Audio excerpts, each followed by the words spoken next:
Welcome back to the Where Were We Again podcast. We are back at it. Now, we took a little bit of a break. We had a little episode in between, but this is indeed part 2 of our conversation with Damac. Now, we talked about this a little bit in part 1, right? We talked about like, hey, we're going to split this up. It's be kind of cool, something new. Well, part 1, April 14th. This is part 2. This is May 14th. This date is especially special. This is album release day. Yes, sir. Man, I'm so excited that we get to do this, and 2, like it's just kind of cool to be part of an album release. I never got to be part of an album release, but no, I'm excited. So let's get into the meat and potatoes of why we are here, right? We got to know you a lot on the last episode, so now let's lead up to it. We talked about everything up to this point. Now we're here. Yes, sir. It's album release day. What's the album called, first and foremost? Yeah, what's going on, brother, man? Thanks for having me back again. Absolutely. The name of the album is For Momma Mac. Fantastic. Yeah. Now, that's for a good reason, right? So as you listen to the album, you'll definitely pick up on this and you'll understand why it's called that. But let's get into the story, right? You started writing an album and you went for a specific theme, but it's a very close to your heart theme. And why is that? Yeah, so it's really close to my heart because it's about my mom, you know what I mean? And when she passed back in 2021, I went through this whole period of grief, you know? And after 3 years, that whole experience, the ups and downs, the falling apart, the picking yourself back up, the wrestling with God, like, that whole journey I was finally able to put into words, you know what I mean? And I knew I wanted to do something special for her because she meant so much to me, man. She meant so much to a lot of people. So I wanted to do a tribute to her, you know what I mean? Oh, no, absolutely. And man, I tell you what, I don't think you could have done a better tribute, man. I mean, thanks, you really would have honored her quite well in all of these, you know.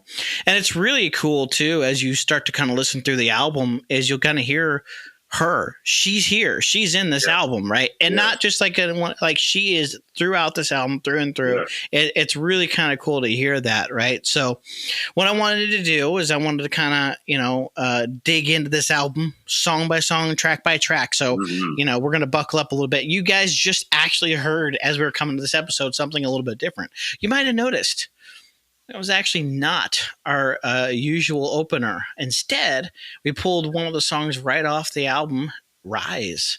We're going to end with a different song from the album, Won't He Do It? But we'll get into those songs a little bit here. But let's start from the top, the intro. For Momma Mac.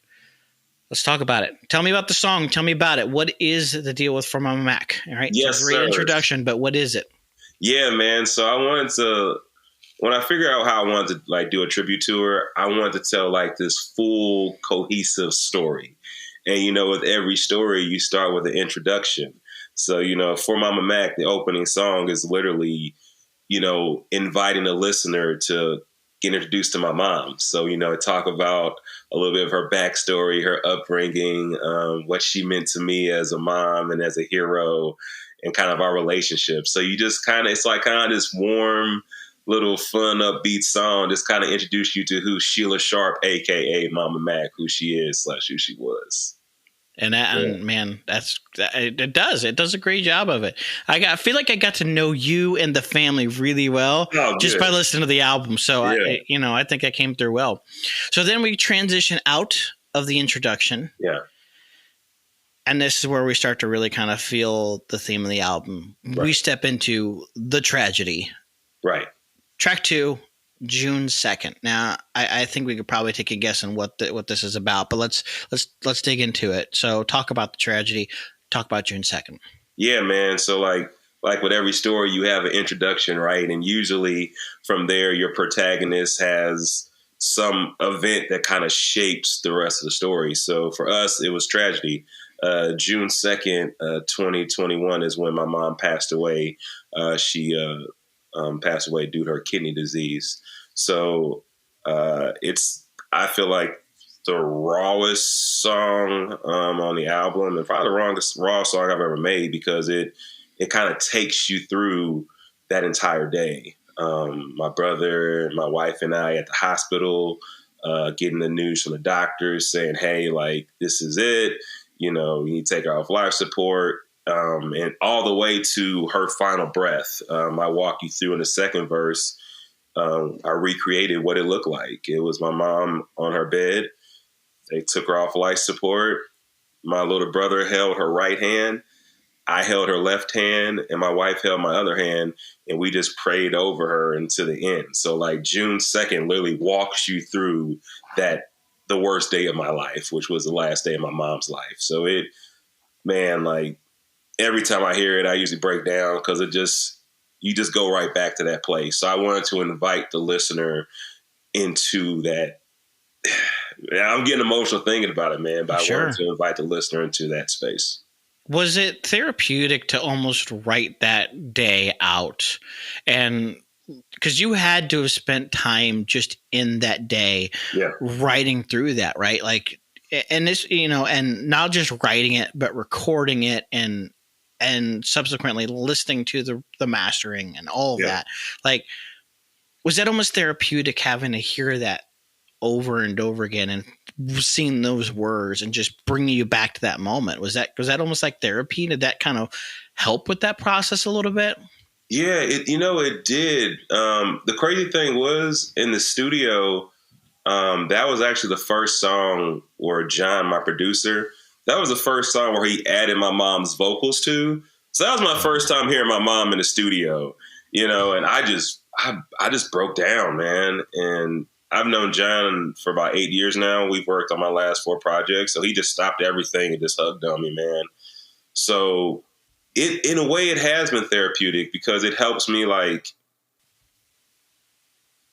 focus, and I can like think through all that went through that day and process it better. And now that I can actually talk about it, I'm hoping that it'll be helpful for people who've been in that position or people that might be in that position sooner than later. Like, okay, this is kind of what I am going to be facing. You know what I mean? Yeah. But yeah, the first couple times I listened to it, it was like, it was just like hearing my mom talk about her condition and then hearing me talk about that day. So I don't know, it has been therapeutic. It really has. So, and that kind of brings us up to an interesting point, right? Is you have her voice, her singing, her talking through that condition and all that in that track. Yeah.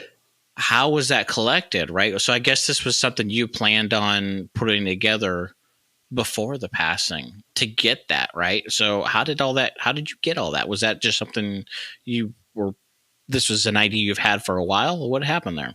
Yeah, it's actually a funny story how that worked out. My mom, she was diagnosed with PKD, which is a form of kidney disease, in 2010.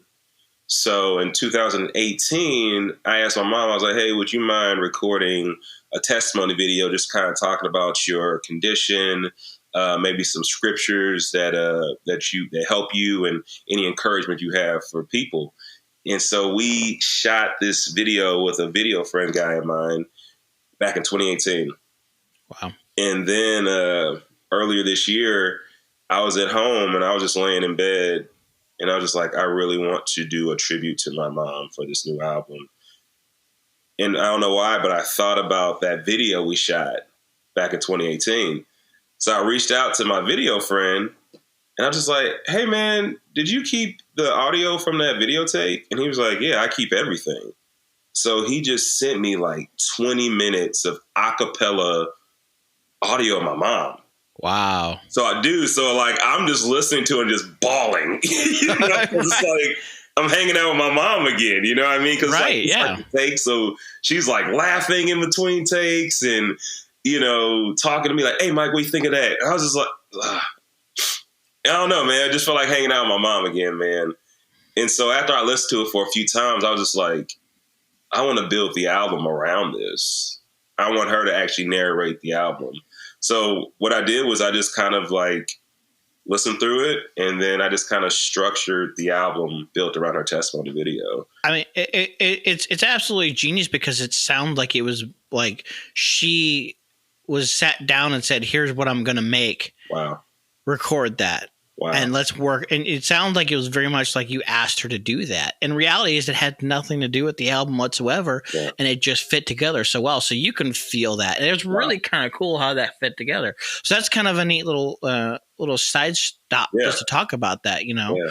But then the story moves, right? Mm-hmm. Now we move past that moment. We move past June 2nd and move into dealing with that moment after, right? And so that moves us into track 3, which is Proverbs 3. Yeah. And that's the grief of the story. Right. Yeah. So I don't know if anyone ever really prepares you for death, you know, from an emotional standpoint, but also from a legal standpoint. Like I grew up without a dad in my life. I talk about that on the album. So when mom passed, like legit, everything just kind of fell on my brother and I, from like, hey, connecting with the coroner to the next day, all day on the phone with closing out her accounts, having to talk to her apartment guy, life insurance. Like life comes at you super fast when someone passes. So we had to plan a funeral. We had to do the wake. Like it was just a lot, you know what I mean? So not only having to like do all that from a legal standpoint, but also having to find time to grieve immediately too. So like Proverbs 3 just kind of talks about the whole fallout after you lose somebody. And, also, like her favorite scripture was Proverbs 3, which says, you know, trust in the Lord and lean out of your own understanding and always submit to him and he'll keep your path straight. So the song, you know, it's basically like trying not to lean on my own understanding, but still trusting in God. And it ends with my mom reciting her favorite scripture, Proverbs 3. So it's like my angry song, I guess. You know what I mean? Yeah. No, I could definitely see it, but you know, again, I think that's just part of that grieving process, right? And I think you know it's necessary. Yeah. You know, have you ever had to plan a funeral, brother? I haven't had to plan one per se, but I've definitely been close to a lot of it.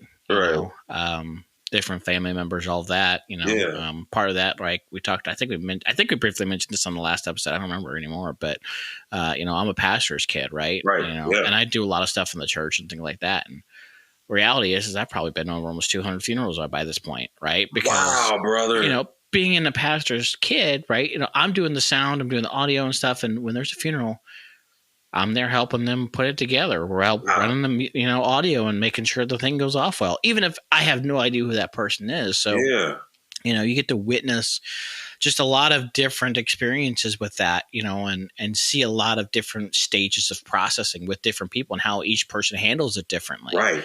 You know, it's different, you know, it is hard. There's never anything that makes it easier. It's never easy, right? But it's part of life, you know. It's the cycle that we live, right? And part of that process is absolutely necessary, you know. But that kind of is where we start to shift a little bit into, you know, one of the things that you and I have that, unfortunately, not everybody has that, right? Is available to them. They just either don't accept it, don't know about it, or choose to ignore it. Is we have someone to lean on, right? Somebody that can sit there and hold us up, right? We have a God that stands up and says, I know it's hard, this is life, but I'm going to hold you up anyways. Right. We just have to remember we can lean back and fall over and be caught. Right. Absolutely. And I think you kind of start to shift that direction now, right? So then we start talking about track 4, the altar, where you kind of, okay. Yeah, absolutely. Let's lean back, right? So let's talk about the altar. Yeah. Acceptance and repentance. Yeah, amen. Yeah, man, like you said, I think in real time after my mom passed, like I took a week off of the road to, you know, plan the funeral, do the funeral, bury mom, clean out, have her apartment cleaned out. And I'm pretty sure like a week later, I went right back on the road. So I did not take time I didn't take time to really process, grieve. So I'm just like grieving in real time on it. on the road, like at shows, just falling apart on stage. And that went on for a couple of months. And I remember going to the altar one day, finally, like just going to the altar and just having like a full, like on like one-on-one time with God. And one thing I asked for was forgiveness, because I knew like during that stretch, I was definitely not my best self. I think the worst of me came out at times. I think I didn't know how to handle my emotions. So I think that came out of just me just being angry and moody and just, taking that hurt out on people that love me. So I asked for forgiveness at the altar. And then, two, just refocusing like on the that's what the whole song's about. So the first verse is me at the altar, second verse is me at the altar. And the first verse is me just kind of talking about, man, you've been tripping, and what I'm grieving about. But the second verse is just refocusing on what it's all about. Like you said, like what you and I have is we have someone who we can lean on and who we know is going to catch us when we fall back. So it's just me just recentering, refocusing, and saying, God, I know that your will is greater. I'm asking you for a favor. Lift me from the dark, because life is moving as I'm dying from this broken heart. You know what I mean? Drop the bars. Go ahead. No, that's good. Yeah. No, and it's an intense song, right? I honestly, like, there's a lot of intense moments on this album. I feel like this was definitely one of them, right? You can just hear it in the way you wrote the songs. Thanks, brother. It comes through, and and this isn't like trying to I don't even know, but like albums, musical pieces that are written from these type moments are probably some of the best works of music, because it's where you really just pour yourself into it and you put everything you have into it, because it's your release, and it shows, right? This is some great work, and it feels just like, this is what I am right now. Yeah. And it's great, and I think this really does show that. And, I think that's necessary too. I love it when an artist does that, because it does show the human side of a person. Right. It does say, you know what, I'm not different than you. Right. Yeah. You may think I'm up here just because I'm up on a stage, like I'm like perfect, and no, right.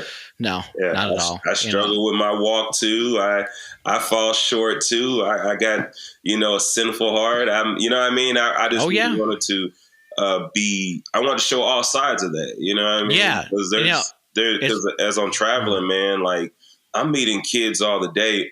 I'm meeting kids all the time, man, who are losing their parents way younger than I lost. I was 30 plus when I lost my mom. I'm meeting kids that are losing their parents in their teens. You know what I'm saying? So I want them to know, like, it's okay to be real. It's okay to, fall apart, because, I'm very much doing that too. You know what I'm saying? Yeah, no. And I just love that. I love that you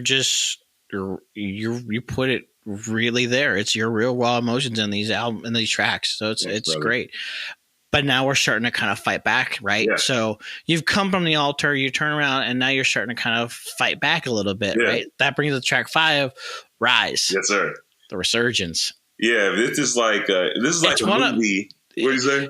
It's one of my favorite tracks on the album. It's one. I'm, we're talking about this before we started, but like these next few tracks are probably, and this is just, and we'll detour for. It's because like it's just they hit hard. Like I'm sitting there, I'm telling you, I probably would have had some funny looks going down the road, because I had that really loud going down the rest for a couple days, and just like, yep, no, that feels good. Like that's got some like the beats on that were just right. Like you had some great energies and all that, but it's a great listen. But it's a great song. So what is Rise about, right? Yeah, man. So like I said, like this being a coherent project, we've had the introduction, we've had the tragedy, we've had the fallout from the tragedy, we've had the acceptance. So this is like the part of the movie, like, when Rocky's got knocked down, right? And he's back in the gym because he's going to go back to this fight. And he's training, to get back, you know what I mean? So this is kind of like that I know you've been down, but it's time to get back up. It's time to rise. It's time to remember who you are. It's time to remember whose you are and what your calling is. So let's get back to it. So that's kind of like, this is like your motivation. Like, come on, man, get back up. We can do this. No, there's a reason why it opened this episode. That's what I'm telling you. My man. It's a good track. And I bet you it's probably going to be one that gets a lot of plays. Oh, man, I hope so, man. Oh, yeah. I'm telling you. I remember first I heard the beat, I was like, oh, yeah, this is the theme music. Like, let's go. Yeah. And what are we dropping some EDM in some of these? Like, oh, yeah. Yeah. We talked about that in that last episode. We were talking about beats and things, and you're like, you like playing with a little bit of genre bending a little bit. Oh, yeah. I love it. EDM is like one of my favorites too, man. So anytime you get a little EDM feeling there, I'm like, yeah, let's do this, you know? Yeah, it hits hard. It's good. I love it. Brother. Right? Well, now we're going to refocus a little bit, right? Yes, so sir. Now we're kind of starting to get back up, starting to kind of build up. Now we're refocusing, and we're talking about labels. Yes, so sir. What's up with labels? Was there a story behind that? Was there what made you think about labels a little bit? Just a reminder of where you've come from, or where'd that come from? Yeah. So, like with Rise, it was like, get back up, you know what I mean? So with labels, it's like, all right, we're back to doing what we do, which for me, my calling is to, make hip hop music that glorifies the name of Jesus. Right. So with labels, there's a few things. Labels it's the only true like EDM track on the record. And it was built, the beat was made by my producer, Johnny Grande, who was actually an EDM DJ. So he made that beat. Which another thing that makes this album so connected, because like only 2 producers made beats on this whole album. One was Johnny Grande, who made this beat labels. All other 8 beats were made by one producer, Tone Jones. So I kind of wanted the album to sound connected, because like it was like just 2 people that made the beats. But with this song, Labels, it's a few things. It's an EDM record, so it's like in your face, just And that's kind of how I kind of am like with my approach, like with my music and my stage show and kind of my social media. Like I'm not one of those guys. And I'm sorry, I'm saying a lot of things because I don't want to like hate on anybody, because we all have different callings, and I feel like we all have you're here. Let's go. You know what I'm saying? Yeah. So everybody has a different approach. You know what I mean? But for me, I'm more like the Christian artist versus Christian plumber. Or always the Christian plumber versus a plumber that's a Christian debate. I've just never really bought into it. Just like, hey, like I'm a Christian rapper. That's why I do it. You know what I mean? I'm a person. You know what I mean? But that's who I am. So like, this is me. I accept you for who you are, but like, this is who I am. I don't want to like hide and like sneak Jesus. Like, hey, I'm a rapper. Also, I like Jesus. Like, no, like I just want to let you know who I am from the forefront.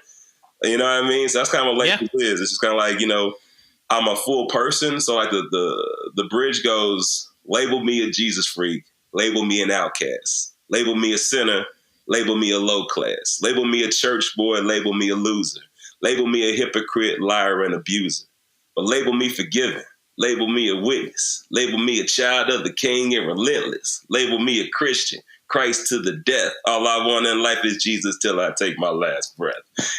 So I'm like, yeah, label me, man, because I'm all those things. You know what I mean? So. No, I love it. And honestly, that's a conversation we have on this podcast a lot, right? Because, one, everybody I brought on here is very much like they are very clear about who they are, what they believe, and all that. But that is a conversation we have dealing with Christian artists, something like that, right? That's a big conversation. And honestly, I get it. I get both sides of it, right? Because maybe look at bands like Switchfoot, right? Yeah, they're just making art. Right. Sometimes their faith is reflected in that art. Sometimes it's not. And it's okay to go out there and make music that's not necessarily like a worship album. It's not, absolutely.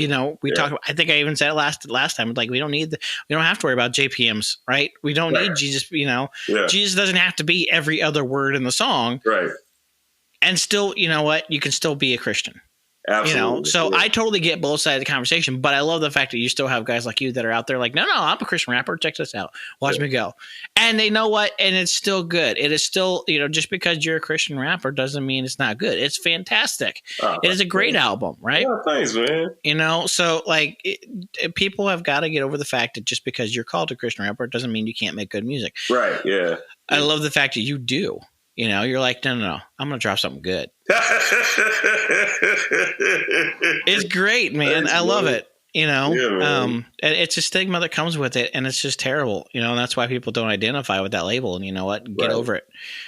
If you don't want to identify a label because it's like a stigmatism with or it's got a stereotype of not being great. Yeah. Put the label on anyways. Right. Break the label. Right. Exactly. Break the label. Exactly. Right? You're breaking the label with labels. Andrew got bars too, man. I was not trying to walk into that. That just kind of happened. Anyways. Oh, jeez. Look, I don't have bars. I don't have bars. Man, you've been spitting some good stuff, though, man. These times I got to hang out with you, you've had some awesome stuff to say. Man, you make it easy. No, look, so it really it's good stuff and makes it easy to talk about, right? Song 7 is another one of my favorites, right? We're going to end with this one again because it's like another one of like, ooh, that's good. My man. Won't he do it? We got some gratitude in there. Yeah. And I'm grateful you made that song. Okay, look, I was trying to soak this album in, trying to get ready for this discussion. I'm on my way home from work today, and I played that song 4 times. Oh, in a 12-minute drive. I played that 4 times. It was like, oh, that's good. Dude, I appreciate you, brother. For real. So, won't he do it? What's up with that? Yeah, man. I think like this is the part of the journey where you're like, like when you're in the middle of a storm, you don't have time to like look at the storm. You're just trying to survive. You know what I'm saying? And that's very down much the road in a thunderstorm. I tell you what. Yeah, like these thunderstorms this year, right? Yeah, you're just trying to survive. You know what I mean? Yeah. And at some point, once you realize, you look back and you're like, oh man, we actually survived this storm. You know what I mean? Like, won't he do it? You know what I'm saying? So in my journey of grief, man, it's been a 3-year journey. Like mom passed away in 2021. I remember I couldn't really talk about it in 2021. 2022, I got to a point where I could like talk about it every once in a while without bawling. And just this year, just last year, like it was a point like where I could like, somebody be like, hey, tell me about your mom. And I could just like light up and tell you like all the highlights and all the stories about her and just like, enjoy those moments. You know what I mean? Don't get me wrong. Grief still comes. Like there's still times where I'm at I'm at Walmart and there's a woman wearing a denim jacket and a denim jeans and gray hair. It looks like my mom. And I go right back to that place. But at the same time, like I'm learning more and more how to live with the grief. You know what I mean? I know it's definitely a God thing. You know what I'm saying? So this is like look what you've been through, but look what God has also brought you through. You know what I'm saying? So much to the point that we're using this to hopefully help others. I want this album to be something that helps others in their grief journey. I can't bring healing. That's only something Jesus can do. But I want this album to be a soundtrack while you're on your healing journey. You know what I'm saying? That's what Won't He Do It is, man. It's just like looking back saying, dang, look at God. Won't He do it? You know what I'm saying? Yeah. No, for sure. And I think this is a great track because it highlights that. And you almost kind of step past some of the story a little bit and go deeper into your own life. And you talk about some of the struggles of growing up. Right. Like, we'll be real. Like you didn't have an easy life growing up, right? You had a lot of struggles, but you made it, right? You're in a whole different place now. Yeah. Cause you grew up here in the St. Louis area. Yes, sir. Right. 314. Yep. And, and depending where you're at, that's not an easy thing to do. Right. Yeah. It doesn't matter what color your skin is. This is not an easy place to be sometimes. Absolutely, man. 100%. And I don't know. Yeah. I mean, it's amazing. It's cool to see that you get to make it out of that. Right. And tell that story. I love to see like, there's some people that I love. Like, I was talking about this before we started. Like, I love this song And it was cool because I'm listening to you, and it almost brought up, like I said, like, you bringing on some of them Thizzle vibes right there, right? And it's like I'm just feeling that. It was so good, and I love it, right? And it's so good, like you're celebrating, like you made it out, and that was great, and I love that, and I love Thizzle dude too, because like he's cool. If you go listen to him talk, watch his Facebook and his social media and stuff, he is fighting. Right. To make sure that more people get to tell stories like you do. Yeah, man. The things he's working on now, man, is like he's really working on like community empowerment and community improvement. And like you said, like he's trying to help others get out too. And I think that's pretty incredible. Yeah. I want to detour on that for just a second, right? Because like, I don't know that gets brought up enough, right? Like what do you think that there's something we could do to help those situations? I know that's a tough, like deep question, but that's something what is there something we could be doing better? Is there something that we, just as an average person listening, like how can we help people in these situations? What can we do to be helpful?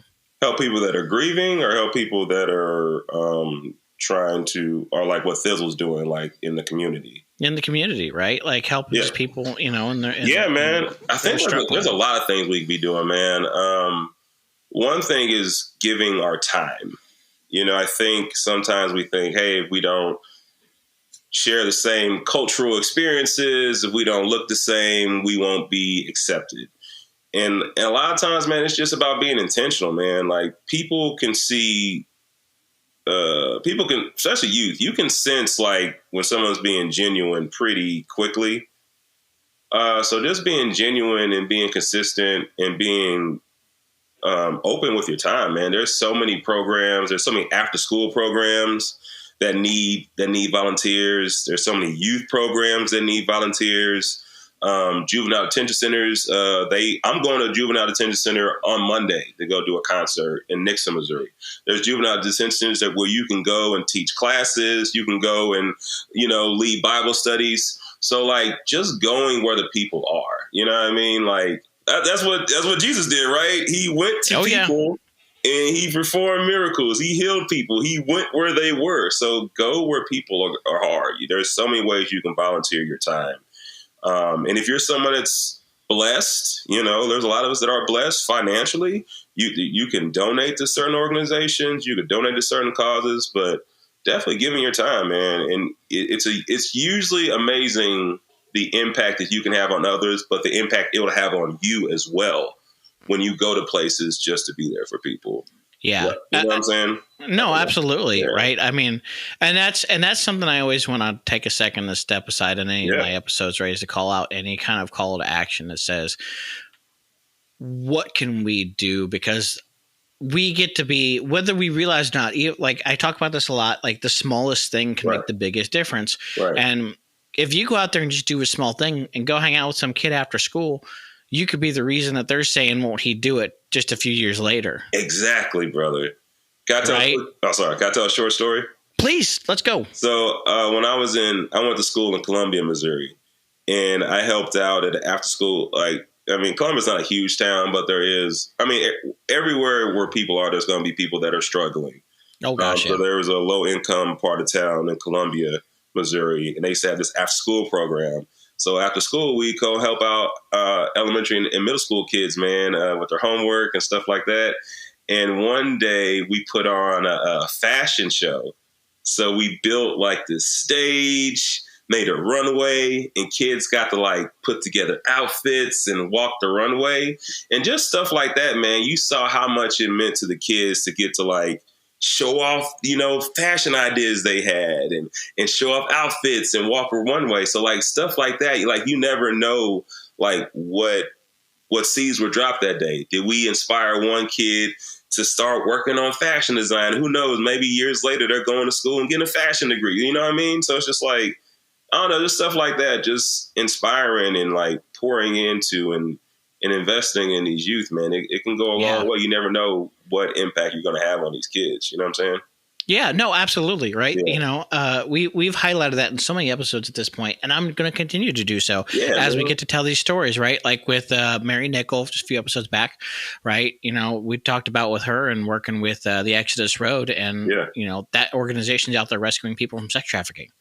Whew. That brother. Oof, man, look, we can all help with that. Right. We don't have to be the ones out on the road. Just go support that organization. Yeah.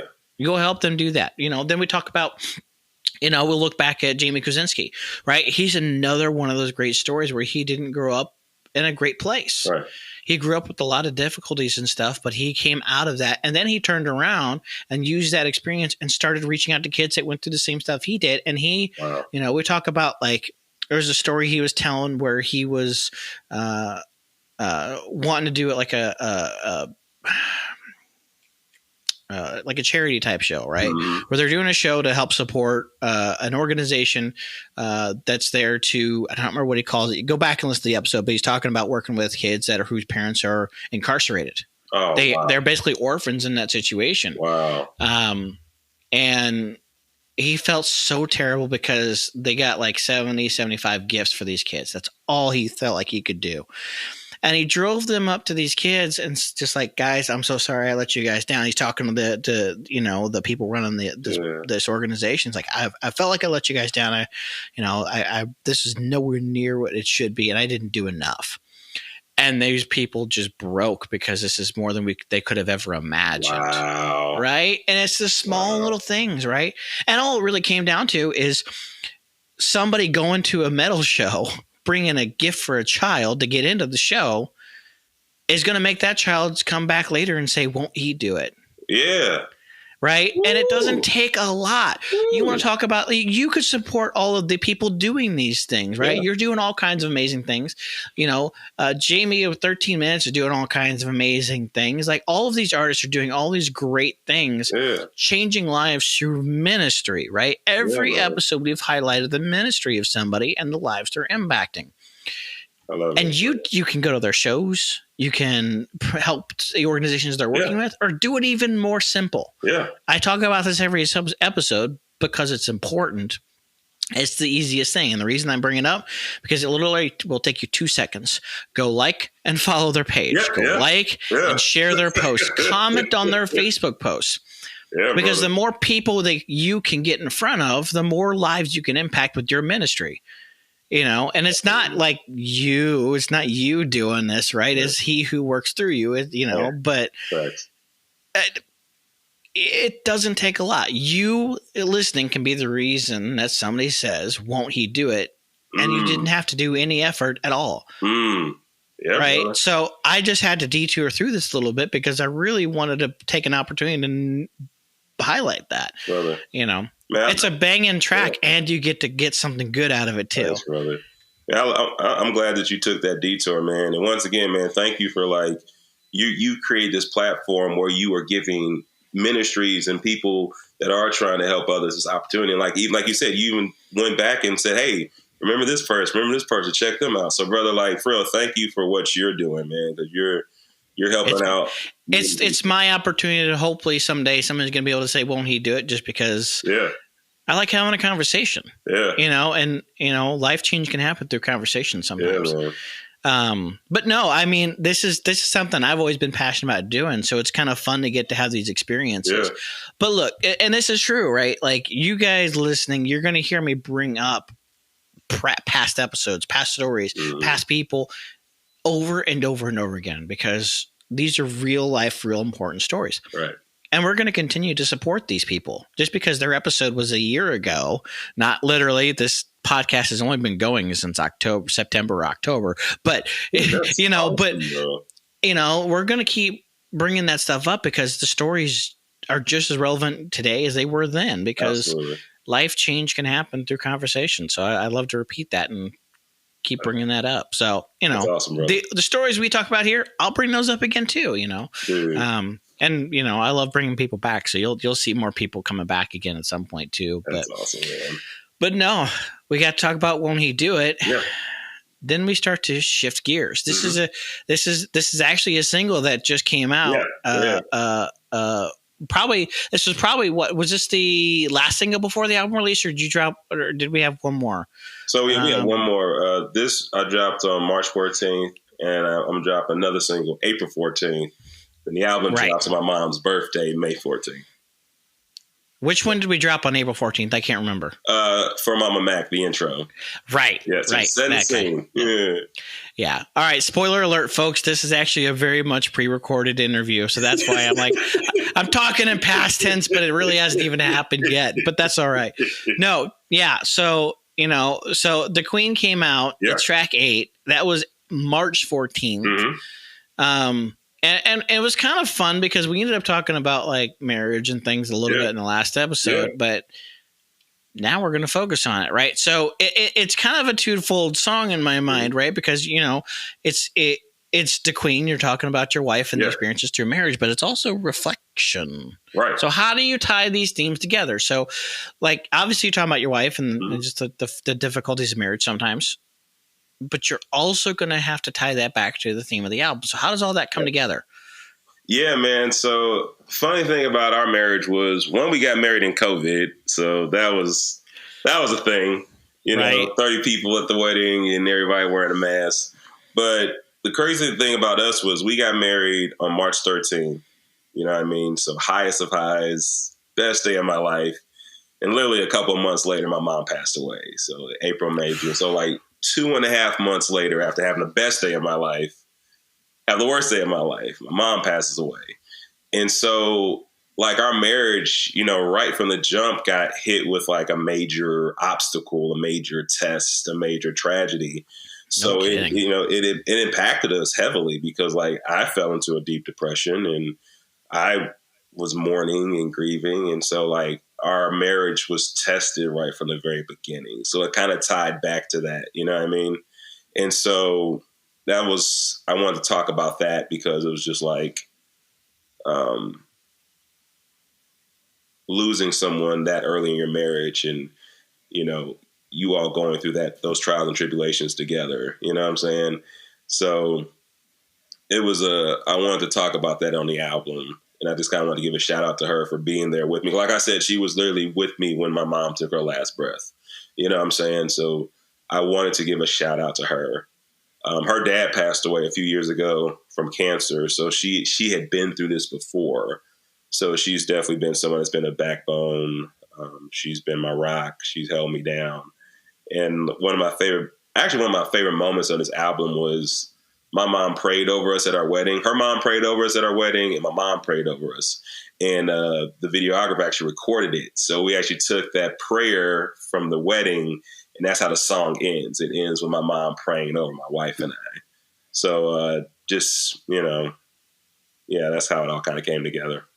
No, I mean, that's great. I mean, and it's just a great song that kind of, I love how it just encapsulates like, hey, marriage is kind of hard. Yeah, it is. But it's okay too.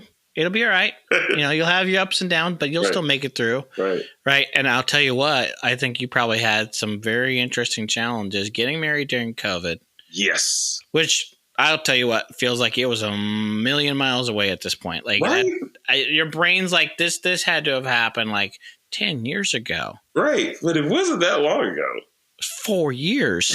You realize, like, I just watched something about, like, my phone just reminded me, somebody, like a post I just seen the other day, reminded me about the fact that, hey, that was 4 years ago. Right. 4 years ago today, the world stopped. I'm like, right? So, hey, you know what? Let's get married. Right as the world comes to an end.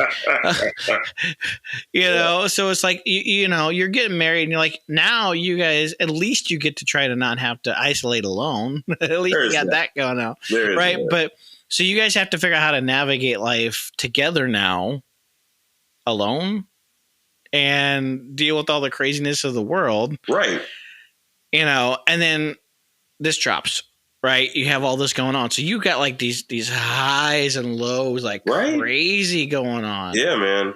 Man, that's just some crazy trials to have to go through in such a short amount of time. Right. But, I think you reflected it so well in the song, saying, it's all good. We're still here. We're still making it. Times are tough. I'm going through something. Yeah. But I'm still, you're still there for me anyways.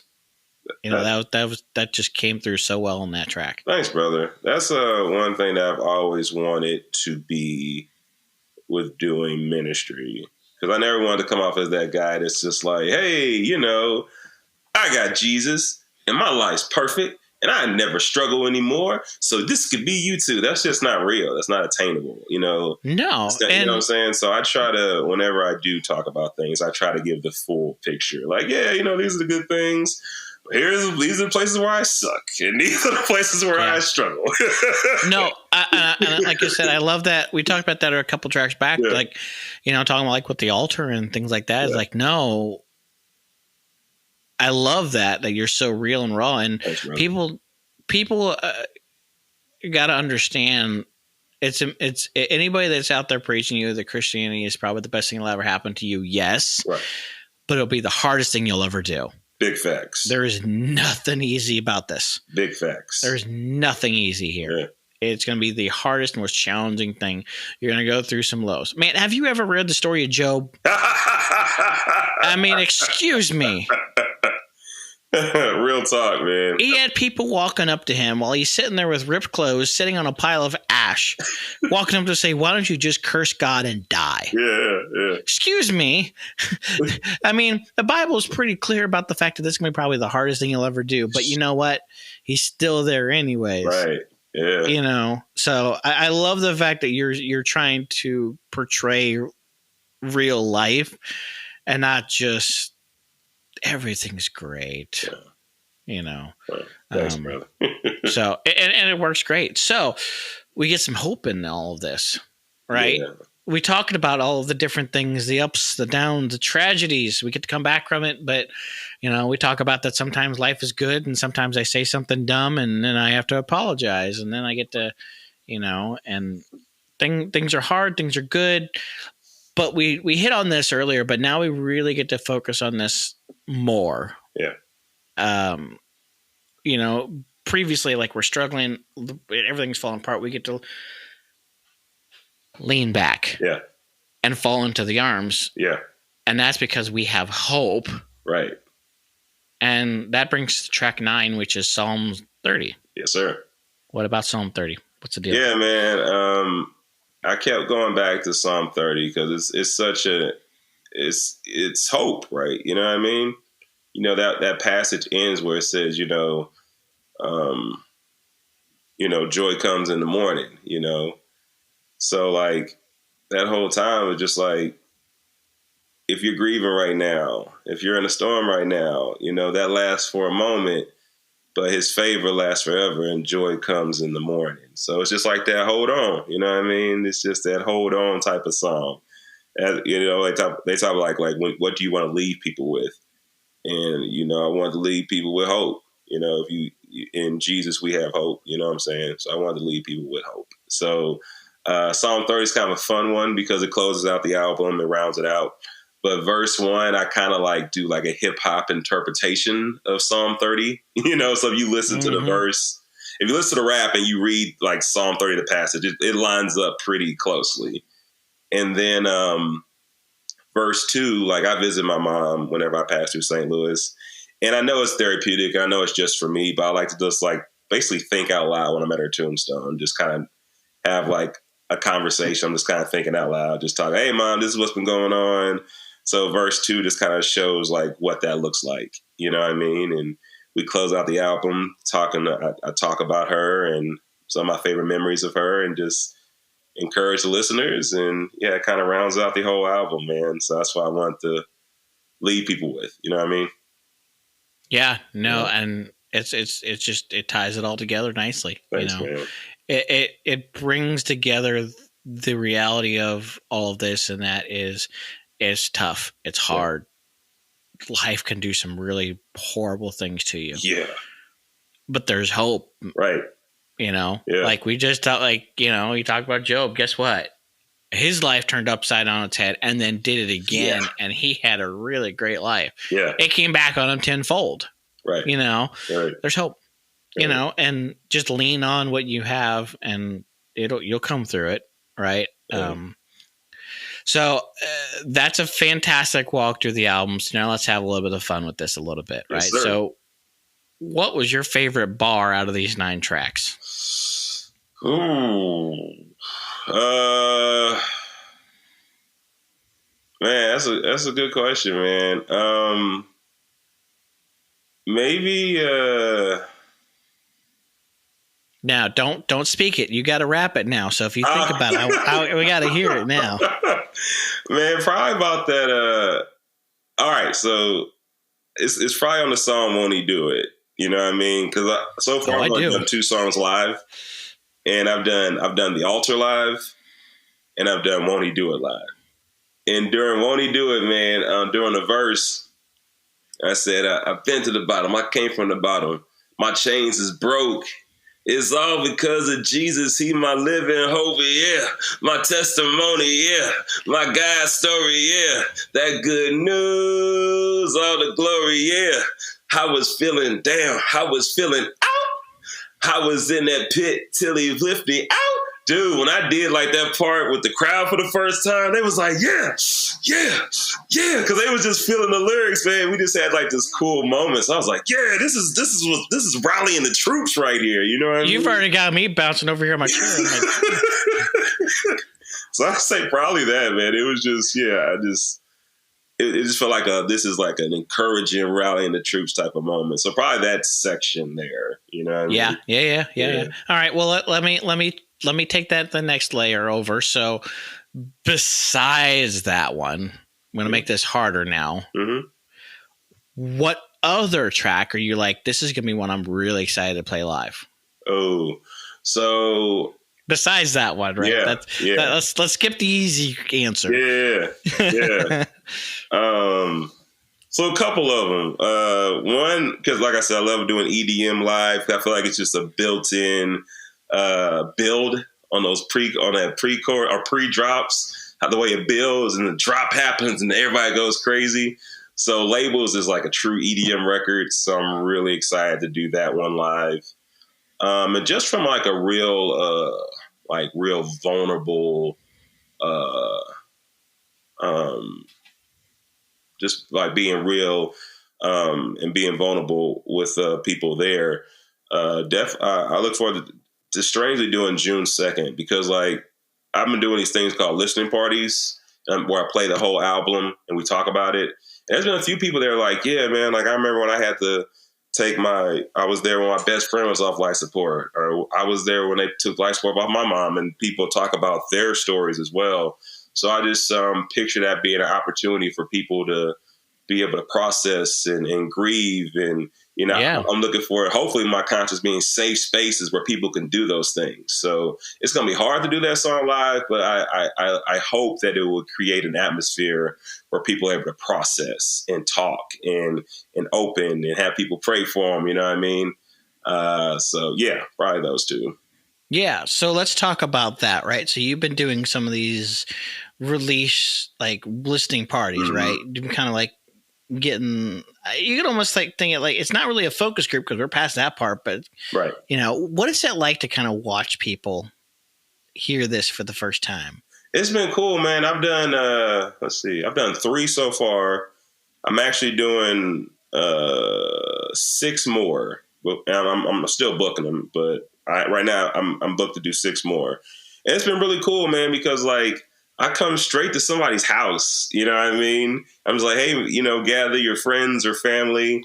And so it'll just be a living room full of people. I set up a PA system in and kind of like this. I talk about the songs before I play them and just leave this place open for people to just feel and grieve and express themselves. So there's been times after I play a song, like there's been times I played June 2nd, and we take like 15, 20 minutes after the song and someone opens up about, you know, I remember one guy, he was just like, man, he's just like tears as he's thinking about his own life and how he had to take his mom off life support back in the 80s. So it had been years ago.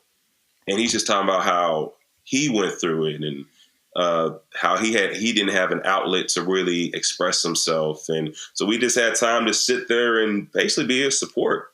You know what I mean? So it's been really cool, man. I've really enjoyed them. It's very laid back. It's fun to see people dance during the fun songs.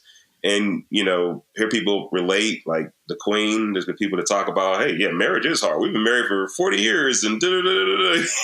You know what I'm saying? So it's been cool to just hang out with people and just see, hey, I'm not the only person that goes through this. There's many people that have ups and downs in marriage. There's many people who fight depression. There's many people who have lost people who they love dearly. You know what I mean? So it's cool to see how relatable these songs are. You know what I'm saying?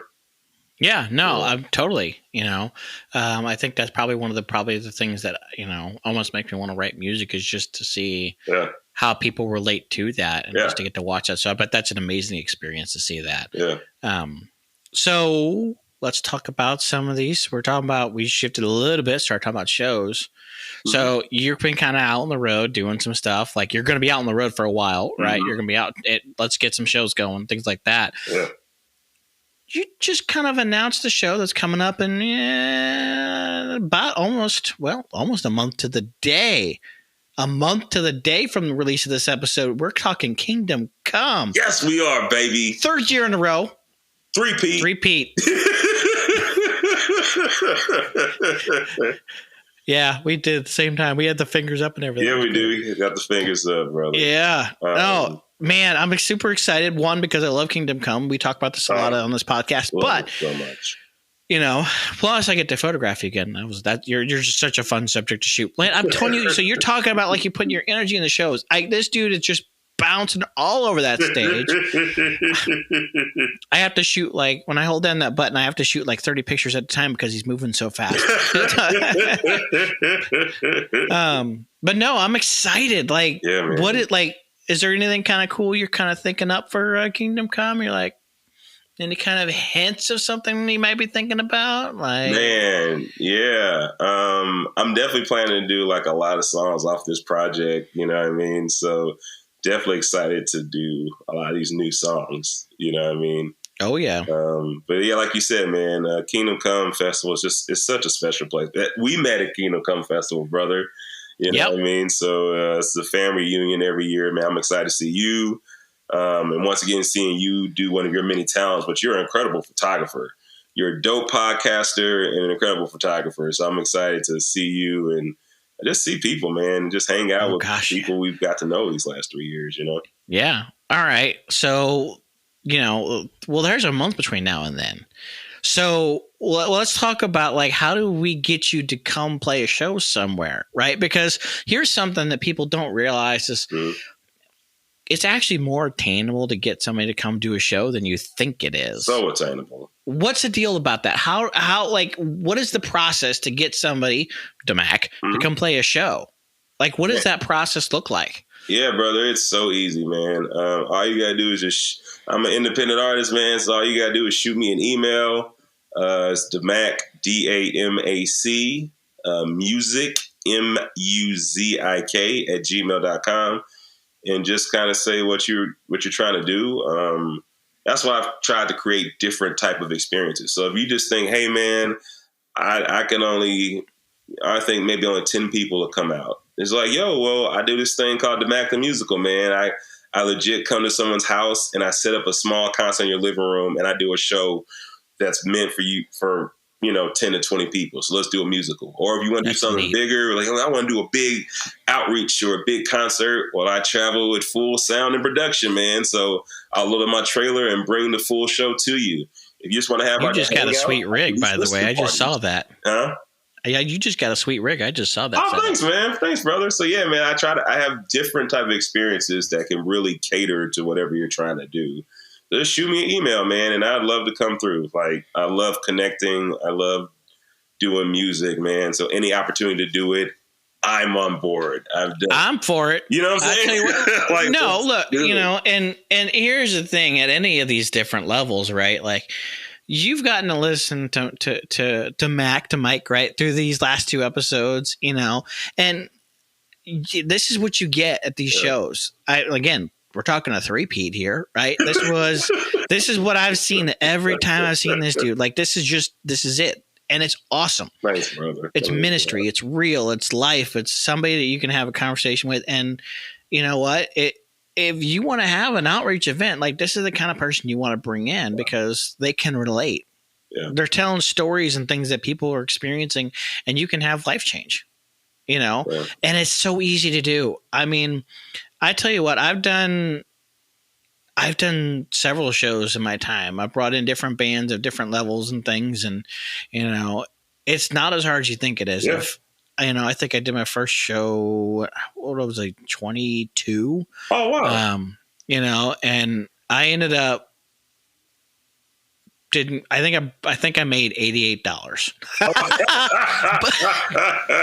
Let me tell you what, if you know anything about hosting shows, it was a miracle. I made $88 my first show. That's what fucked up. Yeah. It was great. I got to bring in some great bands that had to ministry and stuff, and it was cool, and I got to have many more experiences like that, and it's fun to do, and it's easy. Some 22-year-old kids can bring bands into town and have cause life change. Dude, that's awesome. Sure. Man.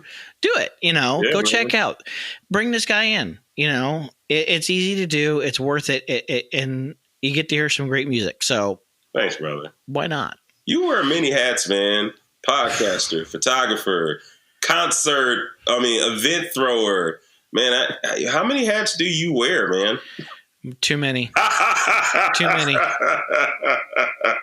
No, unfortunately, I had to actually put down the hat of like hosting shows just because I at this point, I haven't really had like the venues that I've wanted to be able to do shows at anymore. But, cause there's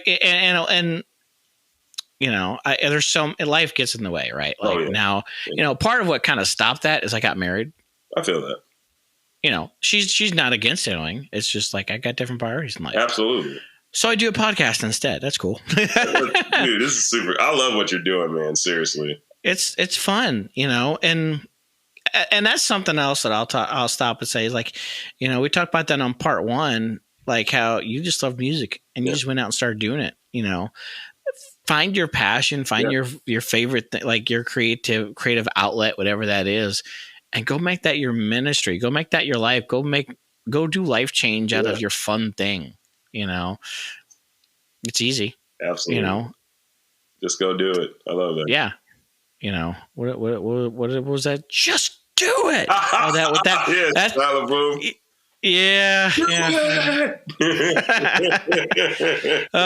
but that's it, right? So we just had a fantastic part 2 episode talking about from Momma Mac. Yes, sir. So you know what? We'll do this. We'll dedicate this episode right here to Momma Mac. Without Momma Mac, there wouldn't be an album, there wouldn't be an episode. So, we'll dedicate this episode to Momma Mac. So, thanks, it's a great album. It's going to bring out some great stories and some great life change going forward. So I look forward to having you back to talk about some of those Won't He Do It stories. Yeah, man. Coming out of this later. Right. Oh, I hope you bring me back, man. I'd love to hang out again. This has been so cool, man. So here's what we're going to do. You just dropped this album. This album is out right now. Mm-hmm. Where do we listen to it first? Mm-hmm. Because I want people to drop what they're doing. Don't even waste time like trying to find. Go find it. Go start streaming it. And while you're streaming it, then go buy it. Yes, sir. Yes. So let's talk about it. How do we do all of these things? Yeah. So it's I know that streaming is definitely a major way people consume music. So, man, if you're a Spotify user, Apple Music, Google Play, YouTube, Tidal, pretty much most streaming platforms it's going to be on. Just search the Mac for Momma Mac. So if you're a streamer, you can do it that way. If you want to support the artist, make some funding, iTunes is better. If you download it on iTunes, that's actually better for artists like myself. Buying physical copies is even better than that. So physical copies are available on my website, iamdamac.com. And other than that, a major way to support is with this album. I wanted to not do a tribute to her, but I wanted to carry on her name, her legacy by helping others. So we have this For Momma Mac t-shirt that's available on my website, iamdamac.com. It's available at all my shows. And every time you buy that for Momma Mac t-shirt, a donation is made to the National Kidney Foundation, whose purpose is to help people that are struggling with kidney disease and find ways to prevent kidney disease. So that was one way we wanted to honor her. So that's all the ways you can support your boy on this new album project. Yes, sir. Yeah. Go do it. Listen to me right now. Everywhere you're listening to this podcast, you can actually jump over to the music side of the app that you're listening to and go find the album. Because guess what? We're on Spotify, we're on YouTube, we're on Apple Podcasts. Perfect. Listen, go jump over, listen to the album, then go buy the album. You know what? I'll do this. Go redirect yourself. Go to his merch store online. Go buy the shirts, man. I get it. Don't buy the CD if you don't have a CD player. Gotcha. But buy the shirt. Yeah. Buy the shirt. Buy whatever the heck he's got on that website. Man, appreciate it. You've got some pretty cool little merch, though. I've seen some of that stuff. Oh, thanks, brother. Yeah, buy a shirt, save a life. That's what we've been saying. That's it. There you go. Just that easy. We're talking about Won't He Do It? There's your Won't He Do It story. Do something simple like that. Wear a cool shirt. It says Damac. I love it. And save a life. Yeah, brother. Yeah. Speaking of Won't He Do It, hey, as we're ending out this episode, that song is coming up right here. Yeah, listen to that. Oh, it's so good. Oh, that's it. Thank you, Damac, for coming out for part 2. Thank you guys for listening. And we'll be back again next time with another great conversation with somebody who is just going to be there and tell another great story. And where you're going to go along and say, hey, wait a second, where were we again? Thanks for listening. Check us out on Facebook at Where Were We Again. You can also check us out on Instagram at the same. And be sure to follow us and subscribe on your favorite podcast platform. Thank you guys for listening. Thank you, Damac. Thank you, brother. And turn up the bass right now as Won't He Do It. Thanks, everybody. Won't he do it? Yeah, he brought me through it all. Hail to the glory. Hail to the glory. I don't want no drama. I don't want no hate. I'm just trying to make sure all my people straight. I'm just trying to give you everything I am. I'm just trying to give you living water, fam. I've been to the bottom, I came from the bottom, I got out the mud. I've been to the bottom, I came out the bottom, I show you the plug. I rose from the bottom, I got out the bottom, my chains is broke. It's all because of Jesus, he my living hope, yeah. My testimony.